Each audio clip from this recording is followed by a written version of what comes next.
ಮಕ್ಕಳು ನೀರಿದ್ದಂಗೆ. ನೀರನ್ನ ನಾವು ಲೋಟಕ್ಕೆ ಹಾಕಿದ್ರೆ ಲೋಟದ ಆಕಾರ ಆಗುತ್ತೆ, ಬಿನ್ಗೆಗೆ ಹಾಕಿದ್ರೆ ಬಿನ್ಗೆ ಆಕಾರ ಆಗುತ್ತೆ, ಟ್ಯಾಂಕಿಗೆ ಹಾಕಿದ್ರೆ ಟ್ಯಾಂಕಿ ಆಕಾರ ಆಗುತ್ತೆ. ಹಾಗೆ ನಾವು ಮಕ್ಕಳ ಜೊತೆ ಹೇಗೆ ನಡ್ಕೋತೀವಿ, ಹೇಗೆ ಅವ್ರ ಜೊತೆ ನಾವು ರಿಯಾಕ್ಟ್ ಮಾಡ್ತೀವಿ ಅನ್ನೋದ್ರ ಮೇಲೆ ಅವರ ಸ್ವಭಾವ, ಅವರ ನಡವಳಿಕೆ ಡಿಪೆಂಡ್ ಆಗಿರೋದು. ಆಗಿನ ಕಾಲದ ಮಕ್ಕಳಿಗೆ ಮತ್ತೆ ಈಗಿನ ಕಾಲದ ಮಕ್ಕಳಿಗೆ ತುಂಬಾ ವ್ಯತ್ಯಾಸ ಇದೆ. ಆವಾಗ ದಂಡಂ ದಶಗುಣಂ ಭವೇತ್ ಅನ್ನೋ ತರ ಒಡೆದು ಬಡ್ದು ಬುದ್ಧಿ ಹೇಳ್ತಾ ಇದ್ರು, ಅದನ್ನ ಕೇಳ್ತಾ ಇದ್ರು, ಭಯ ಪಡ್ತಾ ಇದ್ರು. ಬಟ್ ಈಗಿನ ಮಕ್ಕಳು ನಮ್ಗೆ ಬುದ್ಧಿ ಹೇಳ್ಕೊಡುವಂತಹ ಪ್ರಳಯಾಂತಕರಾಗಿರ್ತಾರೆ.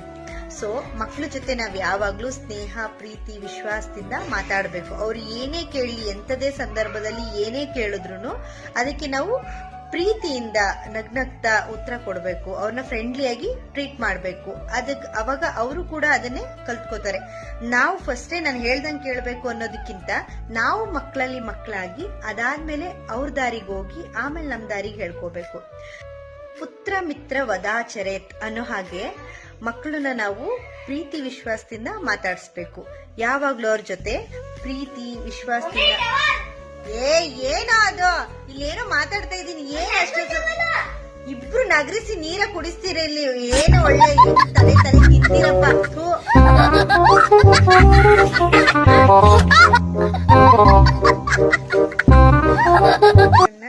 ಪ್ರೀತಿ ವಿಶ್ವಾಸದಿಂದ ಮಾತಾಡಿಸ್ಬೇಕು. ಓಕೆ.